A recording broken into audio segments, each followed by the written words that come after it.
नमस्कार दोस्तों, स्वागत है आपका एग्जाम बुक चैनल में। दोस्तों, इस वीडियो में मैं आपको ल्यूसेंट की जो सामान्य हिंदी आती है, ल्यूसेंट की सामान्य हिंदी की जो बुक है उसको मैं कंप्लीट करवा रहा हूँ। सामान्य हिंदी बहुत ही इंपॉर्टेंट बुक है आपका जेल वार्डन यूपीएसआई जितने भी हिंदी में जो हिंदी के आते हैं, one of the best book है। अगर आप इसको खरीदे नहीं है तो मेरे मानिए कि आप जो है 100-120 रुपये करीब जो है खर्च कर लीजिए, इसको जरूर ले लीजिए। इस बुक को मैं कंप्लीट करा रहा हूँ। मैं लगभग इसी बुक से वर्णमाला करवा चुका हूँ, वर्णमाला। ठीक है, वो मैंने इस फॉर्म में नहीं करवाई, लेकिन करवाई मैंने इसी बुक से है। तत्सम तद्भव करा चुका हूँ और उसमें मैं जो है तत्सम तद्भव करा चुका हूँ और उसमें मैंने कुछ ट्रिक्स भी बताई हैं कि आपको तत्सम तद्भव कैसे याद करने हैं। तो चलिए शुरू करते हैं। इसमें जो पहला चैप्टर, शुरुआत में जो चैप्टर ले रहा हूँ मैं, वो है शब्द भेद। ठीक है, काइंड ऑफ वर्ड्स। तो वैसे आपको पता होगा वर्ड्स क्या होते हैं। वर्ड्स का मतलब होता है, शब्द का मतलब होता है जो मतलब एक तरीके से वर्णों का जो योग होता है, वर्णों का योग। ठीक है, आप वर्णमाला वर्णमाला का जो मेरे हिंदी की है उसको जाके आप जरूर देख लीजिए, तो उसमें आपको पता चल जाएगा कि वर्ण और ये क्या चीज होती है। सब वर्णों का योग जो है, और वर्णों का मतलब एक तरीके से सही योग होना चाहिए। ये नहीं कि अब जैसे कर ये एक शब्द हो गया, ठीक है, लेकिन रक ये एक शब्द नहीं है, क्योंकि ये सेंस नहीं निकाल रहा है। ठीक है ना, सही वर्णों का योग ही शब्द कहलाता है। तो चलिए शुरू करते हैं। सबसे पहले देखते हैं, इसमें कह रहा है कि हिंदी के शब्दों का वर्गीकरण 4 आधार पर होता है। हिंदी में जो शब्द दे रखे हैं, ठीक है, तो उसको वो 4 आधार पर बंटते हैं। पहला आधार है आपका उत्पत्ति, स्रोत या इतिहास के आधार पर। ठीक है, उत्पत्ति, स्रोत या इतिहास। उत्पत्ति का मतलब होता है क्या, जहां से वो उत्पन्न हुए हैं। स्रोत का मतलब उत्पन्न होना, स्रोत मतलब जहां से आए हैं, इतिहास, ये तीनों का मतलब एक ही होता है। ठीक है। दूसरा है आपका व्युत्पत्ति की, व्युत्पत्ति, रचना, बनावट। देखिए, उत्पत्ति और व्युत्पत्ति में लोग बहुत ज्यादा कंफ्यूज कर जाते हैं। यहां पर आप थोड़ा सा ध्यान रखिएगा। उत्पत्ति का मतलब होता है कहां से उत्पन्न हुए हैं, कहां से बने हैं ये। व्युत्पत्ति या रचना, बनावट, ठीक है, कितने तरीके के हैं कि ये रचनाएं किस तरीके से होती हैं इनकी, उसका वो मतलब होता है। डिटेल में मैं आगे बताऊंगा आपको। फिर है रूप, प्रयोग, व्याकरण, विवेचना के आधार पर। और चौथा है अर्थ के आधार पर। एक एक करके इनको चलिए देख लेते हैं कि किस किस आधार पर जो है आपके ये बोले जाते हैं। सबसे पहला आता है आपका स्रोत के आधार पर। ठीक है, सबसे पहला है आपका स्रोत के आधार पर जी। तो स्रोत या इतिहास के आधार पर शब्द 5 प्रकार के होते हैं। ठीक है, शब्द जो है वो 5 प्रकार के होते हैं। कौन कौन से होते हैं? तत्सम। तत्सम क्या होते हैं? तत्स प्लस सम मतलब उसके समान, अर्थात संस्कृत के समान। देखिए, आपको पता होगा कि शुरुआत में जो आज जितनी भी लैंग्वेज दिखती हैं वो सब के सब संस्कृत से बनी है। ठीक है, कुछ ना कुछ उनमें वर्ड्स ऐसे हैं जो कि संस्कृत की तरह हैं। तो ऐसे हिंदी में ऐसे शब्द जो बिल्कुल संस्कृत के समान है, मतलब संस्कृत से सीधे ही ले लिए गए हैं, सीधे संस्कृत से ले लिए गए हैं, वो आपके तत्सम कहलाते हैं। ठीक है, हिंदी में अनेक शब्द संस्कृत से सीधे आ गए, मतलब उनमें कोई परिवर्तन नहीं हुआ है, सीधे आज भी उसी रूप में प्रयोग किया जा रहा है। अतः संस्कृत के ऐसे शब्द जिसे हम ज्यों का त्यों प्रयोग में लाते हैं, समझ रहे हैं ना, जो मैंने बोल दिया कि बिल्कुल हूबहू वैसे ही, कोई उसमें हमने चेंजिंग नहीं करी है, उन्हीं शब्दों को तत्सम शब्द कहा जाता है। इसको संधि विच्छेद कर देंगे, तत् प्लस सम।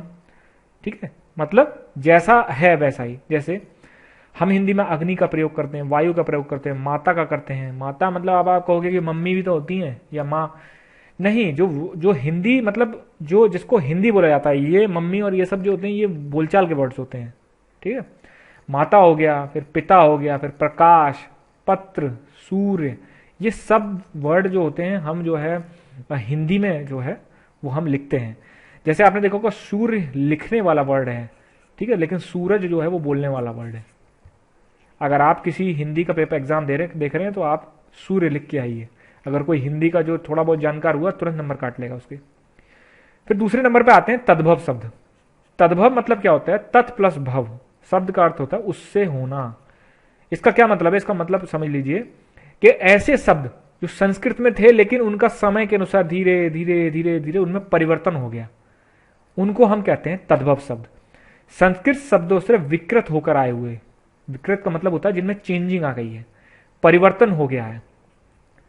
हिंदी में अनेक शब्द ऐसे हैं जो निकले तो संस्कृत से हैं लेकिन समय के अनुसार, ठीक है, वो जो है प्राकृत अपभ्रंश पुरानी हिंदी से गुजरते गुजरते हुए वो बदल गए। अतः संस्कृत के जो शब्द जो प्राकृत अपभ्रंश पुरानी हिंदी आदि से गुजरने के कारण आज परिवर्तन हो चुके हैं। ये जो आपको दिख रहे हैं ना कि प्रकृत, अपभ्रंश, ये सब हिंदी से पहले जो फेज आए, आज जो हिंदी देखती है उससे पहले जो फेज आए, संस्कृत और हिंदी के बीच में जो फेज रहे, ये उनके बारे में बात कर रहे हैं। जब हम हिंदी भाषा का विकास पढ़ेंगे तो उसमें हम डिटेल से समझेंगे। ठीक है, तद्भव शब्द कहलाते हैं। जैसे उज्ज्वल का हो, उज्ज्वल संस्कृत में थे उज्ज्वल, प्राकृत में फिर उज्ज्वल, फिर आपका हिंदी में हो गया उज्ज्वला। ठीक है, कर्पूर, ये ऊपर रे की मात्रा है। ठीक है, संस्कृत में थे कर्पूर, कपूर, प्राकृत में, मतलब ये चेंजिंग हो रही है। फिर उसके बाद आज जो दिखते हैं, आज हम क्या बोलते हैं, कपूर बोलते हैं। फिर संध्या, संझा, फिर सांझ, हिंदी में आता नहीं सांझ सवेरे, उस टाइप का सांझ, सांझ मतलब शाम जो हो रही होती है। फिर आपका संस्कृत में हस्त, फिर प्राकृत में हुआ हस्त, फिर आज हम बोलते हैं क्या, हाथ बोलते हैं। समझ रहे हैं ना, यही चीजें आपको समझने वाली हैं। देखिए दोस्तों, मैं जो है आपको जो है ये बुक लेके इसलिए पढ़ा रहा हूँ क्योंकि इस बुक को बहुत ज़्यादा इंपॉर्टेंट है। जिसने ये बुक पढ़ ली, आप समझ लिए 35+ क्वेश्चन तो करके ही करके आएगा वो। ठीक, 35+ क्वेश्चन आराम से हो जाएंगे उसके। उसके बाद है देशज प्लस देसी, तीसरे नंबर के जो होते हैं वो होते हैं देशज, देश प्लस से, मतलब शब्द का अर्थ देश में जन्मा, अर्थात ऐसे शब्द जो क्षेत्रीय प्रभाव के कारण परिस्थिति व आवश्यकता अनुसार बनकर प्रचलित हो गए और आज भी जो है वो देशज या देसी शब्द कहलाते हैं। जैसे थैला हो गया, पेट हो गया, पगड़ी हो गया, लोटा हो गया। ठीक है, कुछ ऐसे शब्द होते हैं जो हम बोलचाल में बोलते रहे, लेकिन आज वो हिंदी में हम लिखते भी उसी तरीके से हैं। ठीक है ना, ऐसे शब्द जिनका कोई मतलब जिनका कोई इतिहास नहीं है, क्षेत्रीय भाषा, क्षेत्रीय प्रभाव के कारण वो वर्ड जो है ऐसे ही हिंदी में ले लिए गए। फिर आते हैं विदेशज, विदेशज विदेशी आगत। विदेशज का मतलब सिंपल है, जो शब्द जो विदेश से लिए गए हैं। ठीक है, आया हुआ, आगत का मतलब होता है आया हुआ। ऐसे शब्द जो विदेश से लिए गए हैं उनको हम बोलते हैं विदेशज। ये सुनने में ही मतलब आपको समझ में आ रहा है। जैसे ऑफिसर को अफसर बोलते हैं हमारे यहाँ। ठीक है, ऑफिसर को अफसर बोलते हैं। लैंटर्न्स को लालटेन बोलते हैं। मतलब हमने थोड़ी बहुत चेंजिंग करी है, लेकिन वो शब्द मूल रूप से जो है वो विदेशी ही है। हॉस्पिटल को अस्पताल बोलते हैं, कैप्टन को कप्तान बोलते हैं। समझ रहे हैं ना, तो ये शब्द होते हैं आपके विदेशज। आगे बढ़ते हैं, आगे है भाई, हिंदी में विदेशज शब्द दो प्रकार के हैं। मुस्लिम शासन के प्रभाव में आए अरबी और फारसी शब्द, यूरोपीय कंपनियों के आगमन एवं ब्रिटिश शासन के प्रभाव में आए अंग्रेजी शब्द। आपको पता होगा अंग्रेजों से पहले जो है मुस्लिम शासकों ने हमारे देश पर राज किया है, तो उस समय जो है अरबी और फारसी भाषा का प्रयोग किया जाता था। कुछ शब्द आज भी ऐसे हैं, आप लोग सब इंस्पेक्टर जब बनेंगे, जब आप इन्वेस्टिगेट वगैरह करेंगे, जब आप जाएंगे तो आप विश्वास नहीं करेंगे, आपको इतने सारे वर्ड फारसी के सीखने पड़ेंगे, नहीं तो आप वहां लिखा पढ़ी नहीं कर पाएंगे। ठीक है, कोई आपके आसपास अगर पुलिस में है, सिविल पुलिस में, आप उससे पूछ सकते हैं, इतने सारे वर्ड्स यूज करे जाते हैं अरबी और फारसी। ठीक है, कि आप विश्वास भी नहीं कर सकते हो। ठीक है, फिर उसके बाद आए अंग्रेज। अंग्रेजों ने भी अपनी शब्द के कुछ ऐसे थे वर्ड जो आज हमने, जैसे मैंने ऊपर बताया, लॉलटेन, अस्पताल, कप्तान, ये सब चीजें जो है हमने अंग्रेजों से ले ली। हिंदी में फारसी शब्दों की संख्या लगभग 3500 है।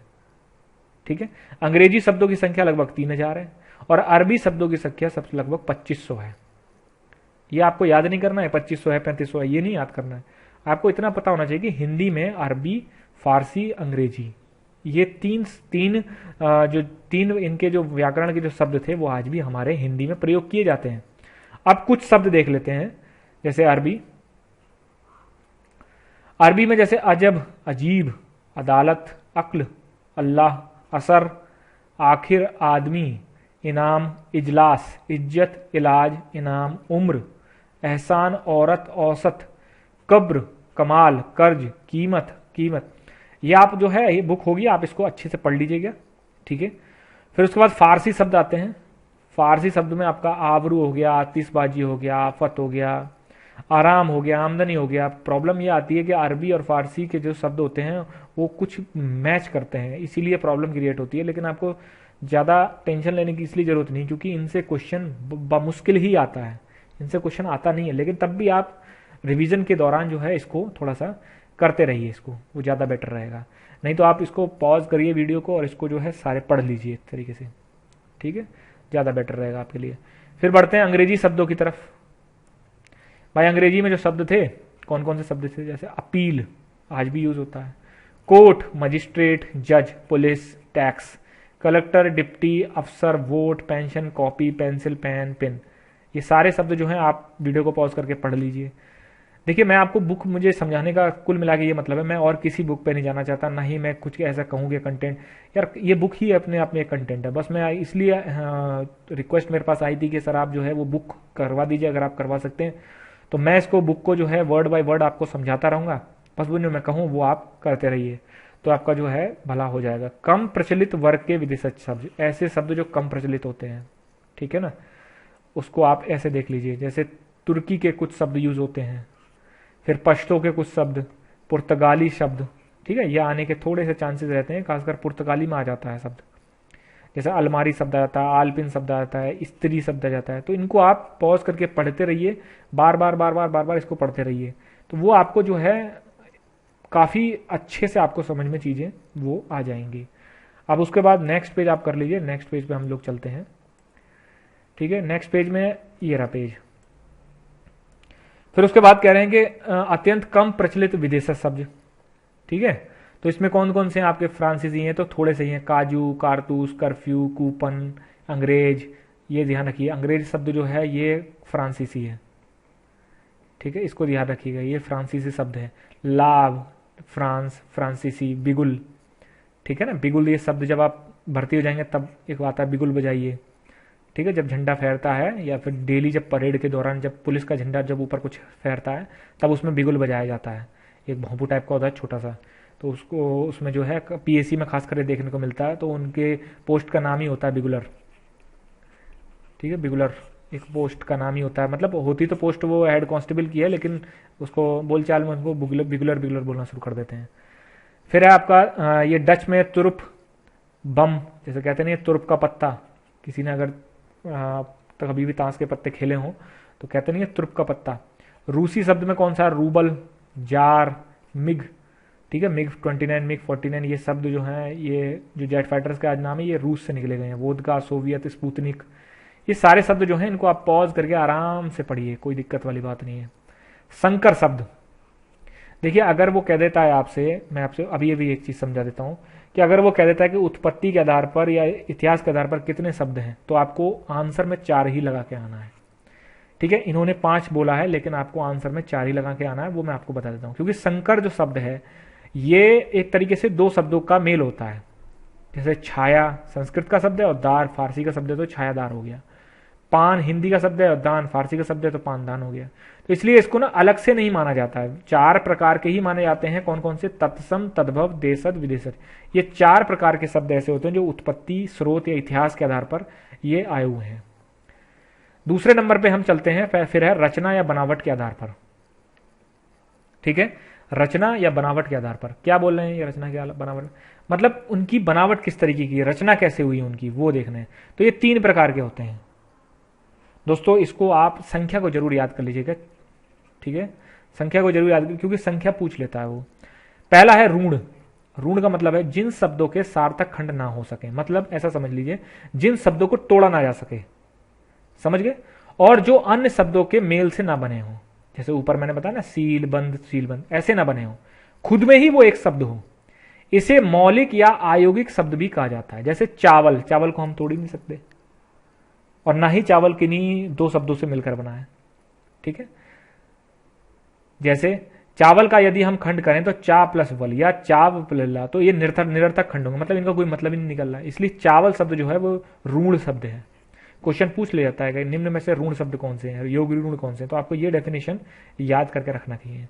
जैसे आपका उदाहरण दे रखे हैं, दिन, घर, मुंह, घोड़ा इत्यादि। आगे मैं आपको और बताऊंगा, कई सारे वर्ड होते हैं, ये एग्जाम्पल के रूप में बताना। यौगिक का मतलब अगर आपको समझ में आ गया हो कि योग, योग मतलब होता है प्लस, किन्हीं 2 शब्दों का योग। जैसे योग का मतलब होता है मेल से बना हुआ, दो या 2 से अधिक शब्दों के मेल से बने हुए। जैसे विज्ञान, वी प्लस ज्ञान, सामाजिक, समाज प्लस इक, विद्यालय, विद्या प्लस आलय, राजपुत्र, राजा का पुत्र। ये आपके शब्द जो हो गए वो यौगिक शब्द हो गए, ठीक है। फिर है यौगिक शब्दों की रचना 3 प्रकार से होती है। भाई यौगिक शब्द मतलब यह है कि जो कई शब्दों के योग से बनने हैं। तो यौगिक शब्दों की रचना 3 प्रकार से होती है। कौन से 3 प्रकार हैं, उपसर्ग, प्रत्यय और समास से। ठीक है, ये जब मैं आपको आगे बताऊंगा उपसर्ग प्रत्यय क्या क्या होते हैं वो मैं आपको अच्छे से बताऊंगा। ठीक है, उपसर्ग का मतलब ये समझ लीजिए किसी शब्द के आगे कुछ शब्द या वर्ण लग जाता है, वो उपसर्ग होते हैं। योग प्रत्यय क्या, प्रत्यय मतलब किसी शब्द के पीछे जब कोई शब्द लग जाता है। और समास जो होते हैं वो जब आगे मैं बताऊंगा दो शब्दों के मेल से बनते हैं। ठीक है, जिनका अर्थ जो है डिफरेंट होता है या फिर शब्द से वो इनका अर्थ सेम भी होता है। आगे जब ये समास वगैरह पढ़ाऊंगा तो आपको समझ में आ जाएगा। तीसरे नंबर पे आते हैं आपके योग ऋण। यौगिक हो गए योग ऋण। वे शब्द जो यौगिक तो होते हैं परंतु जिनका अर्थ ऋण निकलता है, इसको ध्यान से समझ लिया। मतलब वो होते तो यौगिक हैं, बने होते हैं वो दो शब्दों से, लेकिन उनका जब अर्थ निकालते हैं हम लोग तो वो वो ऋण की तरह काम करते हैं। ऋण कैसे होते हैं, जिनका टुकड़े नहीं किए जा सकते। अब समझिए इसको, योग ऋण शब्द कहलाते हैं। यौगिक होते हुए भी ये शब्द एक इकाई हो जाते हैं, मतलब एक ही पूरा बन जाते हैं। यानी वे सामान्य अर्थों में अर्थ को ना प्रकट कर किसी विशेष अर्थ को प्रकट करते हैं। जैसे पीतांबर, पीत प्लस अंबर। पीतांबर क्या होता है, पीत प्लस अंबर। ये बने तो दो शब्दों से लेकिन इनका अर्थ जो है निकल रहा है एक। ठीक है, पीला वस्त्र, किंतु यह विशेष अर्थ में श्री कृष्ण के लिए भी प्रयुक्त होता है। समास जब आपको पढ़ाऊंगा तब आपको समझ में आएगा ये। तो योग ऋण कौन से होते हैं, जो बने तो होते हैं दो शब्दों के योग से लेकिन जिनका अर्थ जो होता है वो ऋण निकलता है। मतलब ऋण मतलब जिनको कि तोड़ा नहीं जा सकता अर्थ के रूप में। जैसे मैंने आपको बता दिया पीतांबर, जलज, लंबोदर, दशानन, नीलकंठ, इन सबके टुकड़े हो सकते हैं लेकिन ये अर्थ के रूप में जो है एक सिंगल जो है वो प्रयोग करें। जैसे पीतांबर क्या हो गया, श्री कृष्ण के लिए पीतांबर यूज करते हैं। जलज का सामान्य अर्थ होता है जल से जन्मा, किंतु ये विशेष अर्थ में कमल के लिए यूज होता है। जब जलज कमल के लिए यूज हो तो ये योग ऋण हो जाएगा। समझ रहे हैं ना आप लोग। जल में जन्मे और किसी वस्तु को हम जलज नहीं कह सकते। समझ रहे, मतलब जल में जन्मा कोई वस्तु जल में जमती नहीं है कमल के अलावा, तो इसलिए ये योग ऋण हो जाएगा। बहुव्रीहि समास के सभी उदाहरण योग ऋण होते हैं। जब आपको समास पढ़ाऊंगा तब आपको अच्छे से समझा दूंगा मैं। इसके बाद हो सकता है मैं समास ही पढ़ा दूंगा आपको। फिर आपका आता है रूप।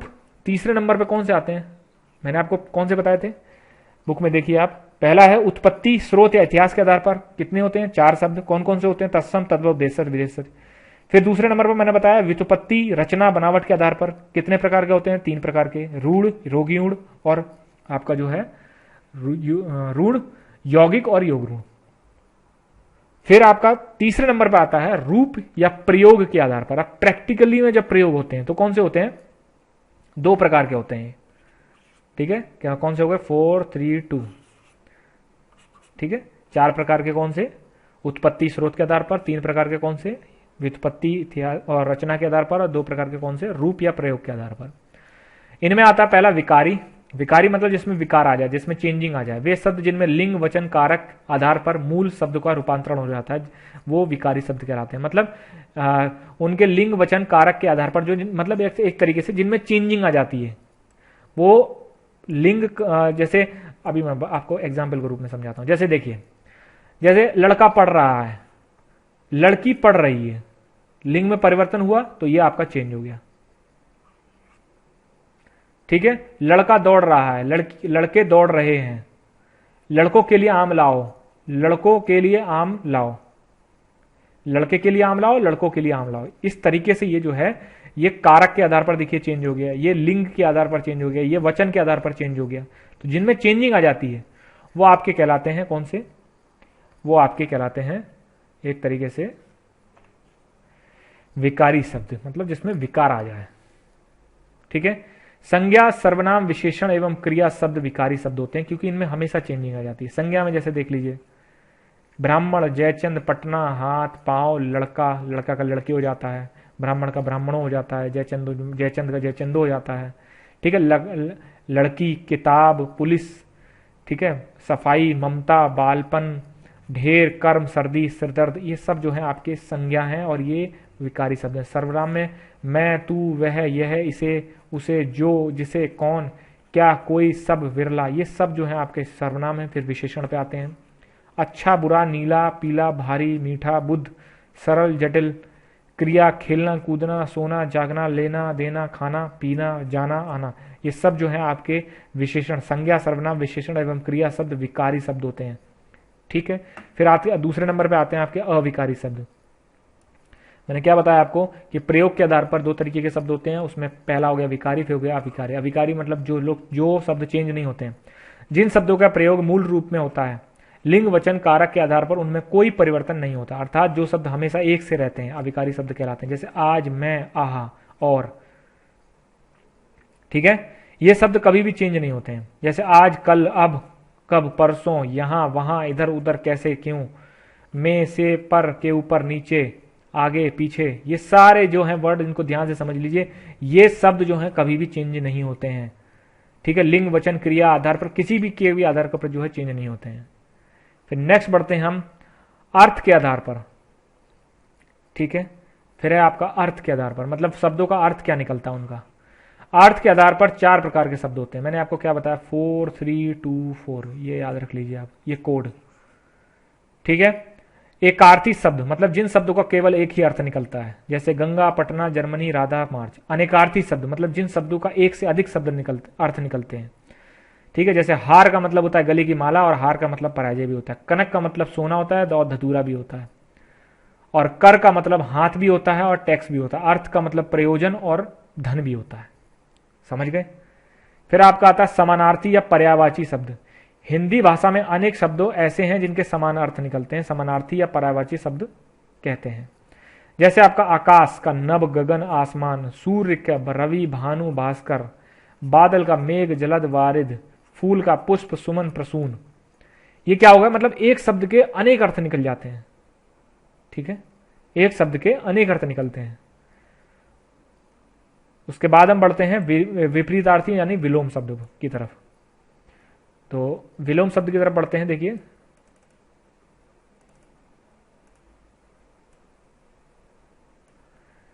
विपरीतार्थी यानी विलोम शब्द। विलोम शब्द क्या मतलब होते हैं, जो किसी भी शब्द का विपरीत, जैसे जय, पराजय, सच, झूठ, पाप, पुण्य, दिन, रात, ठीक, ये होते हैं आपके विपरीतार्थी शब्द। फिर उसके बाद बढ़ते हैं हम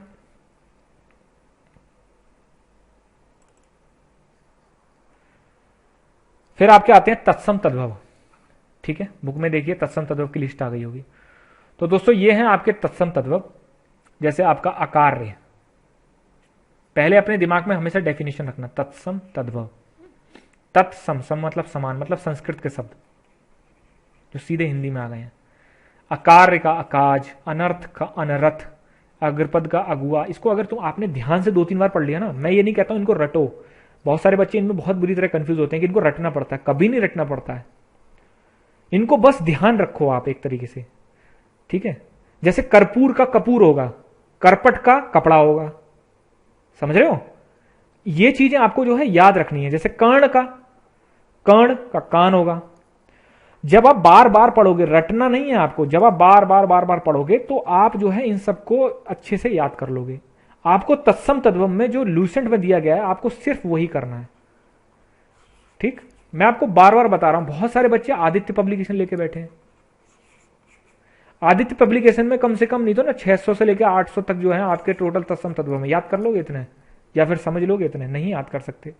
इनको करिए, फिर लास्ट में जब एग्जाम टाइम से 1 महीने 1.5 महीने पहले मैं आपको कुछ लिस्ट बना के दूंगा, ठीक है, प्रॉपर तरीके से लिस्ट बना के दूंगा। और उसमें जो है मैं और हर सब्जेक्ट की बना के दूंगा। जीएस में आपका हिस्ट्री, ज्योग्राफी, सबके मैं नोट्स प्रॉपर तरीके से, जिससे कि अगर आप उन्हें पढ़ लेंगे तो अगर आने को आएगा तो हो सकता है कि उन्हीं में से कुछ ना कुछ फंस जाए।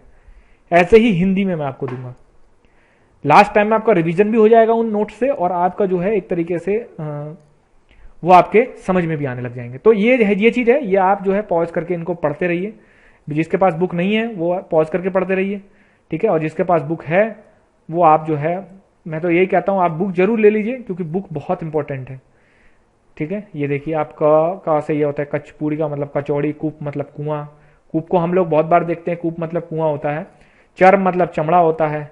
चर्मकार मतलब चमड़े का काम करने वाला। चूर्ण मतलब चूरन होता है। तो ये चीजें आपको कुछ कुछ एक बार जब याद करेंगे ना, एक बार जब आप ध्यान से पढ़ेंगे, तो आपको जो है इनमें से कम नहीं तो 40% आपको अपने आप ही याद आ जाएंगे।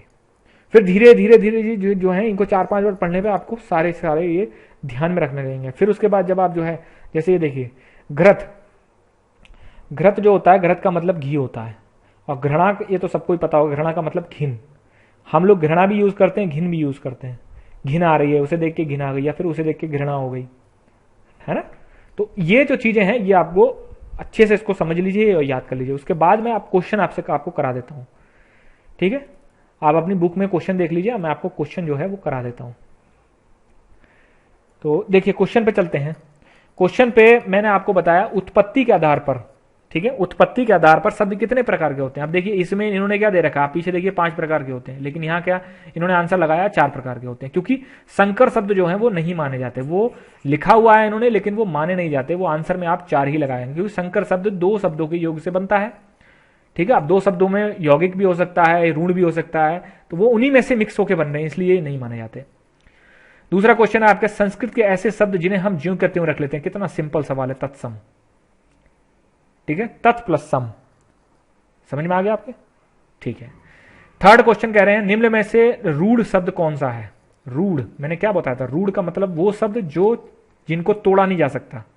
अब आप यहां लगा लीजिए कौन सा ऐसा शब्द है जो जिसको तोड़ा नहीं जा सकता। वाचनालय को वाचन प्लस आलय, विद्यालय को विद्या प्लस आलय, समतल को सम प्लस तल, ठीक है। लेकिन पशु को आप नहीं, पा प्लस सू करोगे आप, नहीं तोड़ सकते आप, ठीक है। तो इसीलिए आंसर इसका हो जाएगा ये।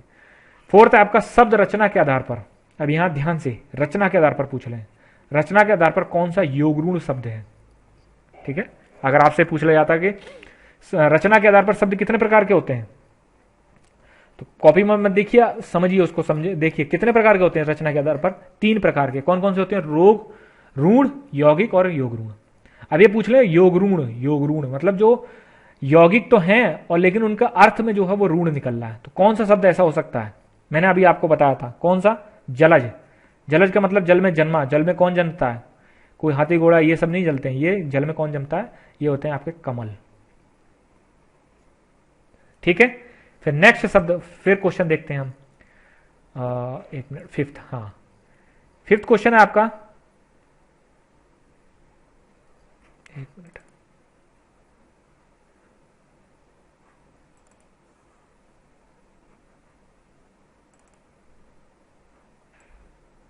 जी हाँ। देखिए फिफ्थ क्वेश्चन क्या कह रहा है। फिफ्थ क्वेश्चन में है आपका निम्न में से ऋण शब्द कौन सा है। यहां ऋण का क्या मतलब है, जिसको टुकड़े भी नहीं किए जा सकते, ठीक है, जिसके टुकड़े नहीं किए जा सकते। जैसे अब यहां समझ लीजिए आप, फिर यहां पर क्या आ रहा है, जैसे जलज आप नहीं लगा सकते कि जलज जो है योग ऋण है, जलज योग ऋण है, ठीक है। उसके बाद वैभव, वैभव शब्द को आप टुकड़े नहीं कर सकते। अपने मन को ऐसा कर लीजिए, जब आप हिंदी टोटल पढ़ा दूंगा ना मैं आपको, तब आप याद करिए, संधि विच्छेद को भी याद रखिए, संधि विच्छेद में बहुत ज्यादा रोल होता है। अब यहां पर जिसको संधि विच्छेद नहीं आता होगा, संधि विच्छेद तुरंत करते ना तो आप समझ में आ जाता आपको, ठीक है। वैभव जो है इसका आपके टुकड़े नहीं हो सकते, तो इसीलिए जो इसका आंसर हो जाएगा वैभव। फिर है परीक्षा शब्द निम्न में से किस वर्ग में आता है, परीक्षा, ठीक है। कौन सा शब्द है, तद्भव, देशज, विदेशज, तत्सम, तो ये तत्सम शब्द है परीक्षा, ठीक है। 7th है मजिस्ट्रेट शब्द कहां से लिया गया, तो मजिस्ट्रेट शब्द जो है वो विदेशी शब्द है। 8th है आपका निम्नलिखित में से कौन सा देशज शब्द है। देशज मतलब मैंने आपको क्या बताया था, ऐसे शब्द जो आपके मतलब क्षेत्रीय भाषाओं के आधार पर लिए गए हैं। अग्नि ना, अग्नि तत्सम शब्द है। प्रार्थना तत्सम है। खेत ये आपका कौन सा है, खेत भी आपका तद्भव है। खेत का तत्सम होता है क्षेत्र, लेकिन लोटा जो है यह आपका देशज शब्द है। फिर है 9th क्वेश्चन। 9th क्वेश्चन क्या कह रहा है, 9th क्वेश्चन कह रहा है कि स्वतंत्र सत्ता धारण ना करने वाला शब्द क्या कहलाते हैं। मतलब स्वतंत्र सत्ता जो धारण नहीं करते हैं उनको क्या कहलाते हैं, जिनका अपनी स्वतंत्र सत्ता नहीं होती है, जिनका अर्थ भी जो है जब वो टुकड़े हो जाते हैं उसके बाद ही निकलते हैं, ठीक है। तो यौगिक शब्द ऐसे होते हैं जिनका स्वतंत्र सत्ता नहीं होती है। देखिए ऋण मतलब स्वतंत्र सत्ता होती है, मतलब उसको तोड़ा नहीं जा सकता। योग ऋण में क्या है, बनते तो अलग अलग है लेकिन वो स्वतंत्र सत्ता उनकी अर्थ के आधार पर होती है, अर्थ में वो स्वतंत्र रहते हैं, वो टूटते नहीं है। लेकिन यौगिक ऐसे होते हैं जो स्वतंत्र सत्ता धारण नहीं कर सकते। 10th क्वेश्चन है निम्नलिखित में से कौन सा यौगिक शब्द है। फिर से यहां देखिए यौगिक का मतलब 2 शब्दों से मिलकर बना आपका योग। लेखक नहीं है, पुस्तक नहीं है, लेकिन विद्यालय, विद्या प्लस आलय। 11वां प्रयोग की दृष्टि से सूक्ष्म अंतर व्यक्त करने वाले शब्द क्या कहलाते हैं। सूक्ष्म अंतर, ठीक है, प्रयोग की दृष्टि से, तो इसका आंसर आपका हो जाएगा समानार्थी। सूक्ष्म अंतर मतलब थोड़ा सा अंतर, समानार्थी शब्द होते हैं, यौगिक, यौगिक शब्द कौन सा है? यौगिक मैंने आपको बताया था कि यौगिक शब्द वे शब्द होते हैं जो कि आपका जो दो शब्दों से मिलकर बने होते हैं। ठीक, तो पाठशाला जो है वो यौगिक शब्द है। ठीक, नेक्स्ट क्वेश्चन है आपका विभावरी। विभावरी किस प्रकार का शब्द है? तो विभावरी जो है ये आपका तत्सम शब्द है। योगऋण शब्द कौन सा है? योगऋण, फिर वही आ गया कि योगऋण का मतलब वो शब्द जो आपके बने तो दो शब्दों से मिलकर है लेकिन उनका अर्थ जो है अलग निकल रहा है। जैसे लंब प्लस उदर, लंब प्लस उदर ये जो है गणेश भगवान के लिए यूज होता है। ठीक है, लंब प्लस उदर, तो ये आपका जो है योगऋण हो गया। 15वां क्वेश्चन है नीचे दिए गए विकल्पों में से तत्सम शब्द पहचानिए। तत्सम मतलब जिसका शब्द समान है। पड़ोसी नहीं, बहू नहीं, शहीद नहीं, गोधूम, ये आपका जो है तत्सम हो जाएगा। और याद रख, मैं आपको बता रहा हूं ना, आप मेरी जो पहले वाली वीडियोज हैं प्लेलिस्ट में जाके उसको जाके देखिए, वहां मैंने ये तक बता दिया कि आप देख के कैसे तत्सम तद्भव लगा सकते हो। मान लीजिए आपको सोचने का टाइम नहीं, लेकिन आपको देख के कैसे लगा सकते हो। 16वां है नीचे दिए गए विकल्पों में तद्भव शब्द पूछ रहा है। तद्भव शब्द कौन सा है भाई? तुरंत बताइए तद्भव शब्द। तो इसमें तद्भव शब्द हो जाएगा आपका बैंक नहीं होगा, मर्म नहीं होगा, प्रलाप नहीं होगा, मुंह। ठीक है, ये आपका तद्भव हो जाएगा क्योंकि मुंह का आपका जो है ये इसका तत्सम होता है मुख। जिस शब्द के कई सार्थक खंड हो सके, ठीक है, जिस शब्द के कई सार्थक खंड हो सके उसको क्या बोलते हैं? उसको बोलते हैं यौगिक। सिंपल क्वेश्चन है। फिर नेक्स्ट क्वेश्चन है आपका 18वां क्वेश्चन। 18वां क्वेश्चन है कौन सा शब्द देशज है? देशज मैंने आपको क्या बताया था, मतलब जो देसी भाषाओं से निकले हैं। देसी भाषाओं से कौन से शब्द निकले हैं? ठीक है, तो ये है आपके देशज नहीं है, सॉरी, इसको ध्यान से पढ़िएगा, देशज नहीं है। तो डिबरी ये भी देशज है, पगड़ी ये भी, ढोर ये भी, पुष्कर जो है ये देशज नहीं है। पुष्कर शब्द तत्सम है। 19वां जिन शब्दों में उत्पत्ति का पता नहीं चलता उन्हें क्या कहते हैं? कितना सिंपल शब्द है, देशज, जिनका उत्पत्ति का कुछ पता ही नहीं है। 20वां है वकील किस भाषा का शब्द है? तो वकील किस भाषा का, देखिए ये क्वेश्चन आ रहा है थोड़ा। ठीक है, मैंने आपसे कहा था कभी कभी वो दे देते हैं, तो ये अरबी शब्द है। मैं आपको इंपॉर्टेंट अरबी शब्द बता दूंगा रटने, लेकिन आप तब भी एक बार अपने आप को याद ध्यान से उसको पढ़ लीजिए। लेकिन मैं इंपॉर्टेंट 10-15 शब्द आपको बताऊंगा, लेकिन मैंने आपको बताया वो मैं आपको बताऊंगा लास्ट में। ठीक है, अभी आप खुद मेहनत करिए। ठीक है, हमेशा इस चक्कर में मत रहा। जो बच्चे जो है ना नोट्स के इन सबके चक्करों में हैं, आप देखना, मैं ज्यादा बड़ी बात नहीं कह रहा हूँ, रिजल्ट आएगा तभी देख लेना। मेहनत जिसने करी है नंबर उसी का आएगा। फिर एक किस्मा है चाय। चाय किस भाषा का शब्द है? ठीक है, चाय जो है वो किस भाषा का शब्द है? तो ये आप जो है चीनी, क्योंकि चाय की उत्पत्ति चीनी में होती है, तो चाय जो है चीनी शब्द है ये। स्टेशन, स्टेशन किस भाषा का शब्द है? तो स्टेशन ये जो है आपका अंग्रेजी शब्द है। संकर, संकर शब्द मैंने आपको क्या बताया था? संकर शब्द वे होते हैं जो दो या दो से शब्द मिलकर भाषाओं, दो भाषाओं के शब्दों से मिलकर बने होते हैं। ठीक है, दो भाषाओं, तो इसका आंसर हो जाएगा डी।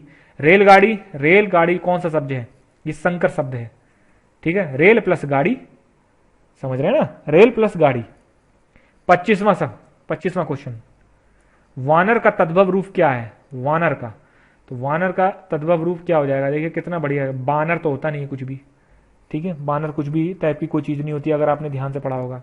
उसके बाद बांदर भी कुछ चीज नहीं होती है। तद्भव पूछ रहा है, तद्भव मतलब आज के समय में, मतलब जो चेंज हो चुके हैं सब। 10वां तद्भव, बांदर ये आप बोलते हो, लेकिन बंदर बोलते हो। ये देखिए, अगर आपने पढ़ा भी नहीं है तब भी कॉमन सेंस यूज करके हो जाएगा। दर्शन, दर्शन का तद्भव रूप क्या है?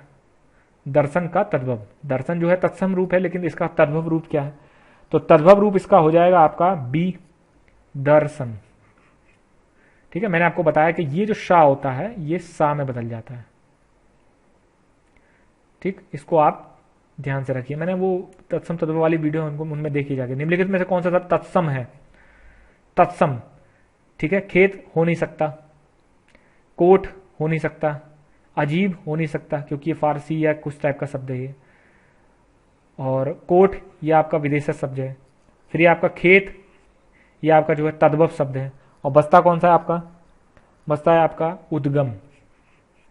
मैं बोल रहा हूं आपसे, आप वो वीडियो देखिए जाके, आपको बहुत समझ में आएगी चीजें कि किस तरीके से मैंने चीजें बताई। अपील शब्द किसका? ये हमने अभी पढ़ा, अपील शब्द विदेशज शब्द है। ठीक है ना, अपील जो है विदेशज है। मगही, मगही शब्द कौन सा है? मगही जो है वो तद्भव है। ठीक है ना, मगही तद्भव शब्द है। फिर उसके बाद है संधि। संधि शब्द कौन सा है? ठीक है, संधि जो शब्द है वो कौन सा है? तो संधि शब्द जो है ये आपका ये तत्सम तद्भव दिशत विशेषक कौन सा होगा ये शब्द? ठीक है, तो ये होगा आपका तत्सम शब्द, ये सॉरी संधि तत्सम शब्द हो जाएगा। लोटा देशज। कमल किस प्रकार का शब्द है? कमल, ठीक, तो याद रखिए कमल जो है वो आपका ऋण शब्द है, ठीक है, क्योंकि कमल को हम टुकड़े नहीं कर सकते इसके। पाकशाला किस प्रकार का शब्द है? बहुत सिंपल है, कौन सा शब्द है? यौगिक, ठीक है ना, पाक प्लस शाला करके बना हुआ है। पढ़िए, बार बार पढ़िए, समझ में आएगा और हिंदी इतनी इंटरेस्टिंग हो जाएगी कि आप जो है इसमें बहुत अच्छा स्कोर कर सकते हो। ठीक, उसके बाद हम देखते हैं अपना नेक्स्ट क्वेश्चन। नेक्स्ट क्वेश्चन कौन सा है? 34। थोड़ा सा ये मिसप्रिंट टाइप का है, लेकिन मैं आपको पढ़ दूंगा और आप बुक में भी देख लीजिए। दशानन किस प्रकार का शब्द है? दशानन, ठीक है, बहुत अच्छा ये वर्ड यूज किया है उन्होंने, दशानन। तो दशानन ये आपका योग ऋण हो जाएगा, ठीक, दशानन योग ऋण आपका हो जाएगा। 35 में निम्न में से एक तत्सम शब्द को छांटना है। कौन सा? अनजान, सच, पत्ता, घोटक। ठीक, अब इनमें से कौन सा? अगर आपने ध्यान से पढ़ा हो तो घोटक होगा, क्योंकि घोटक का तद्भव जो होता है वो होता है घोड़ा। 36वां क्वेश्चन, निम्नलिखित में से कौन सा शब्द तुर्की भाषा का है? तुर्की भाषा, तो तुर्की भाषा में कौन सा शब्द होगा इसमें?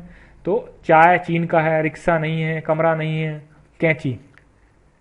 ठीक, 27वां, निम्नलिखित में तत्सम शब्द कौन सा है? जैसे बारात हो ही नहीं सकती, ठीक है, बारात नहीं है, हाथी नहीं है, ठीक है, आंसू नहीं है, ठीक है, आंसू का अश्रु हो जाता है, लेकिन वर्षा है, ये आपका बी हो गया।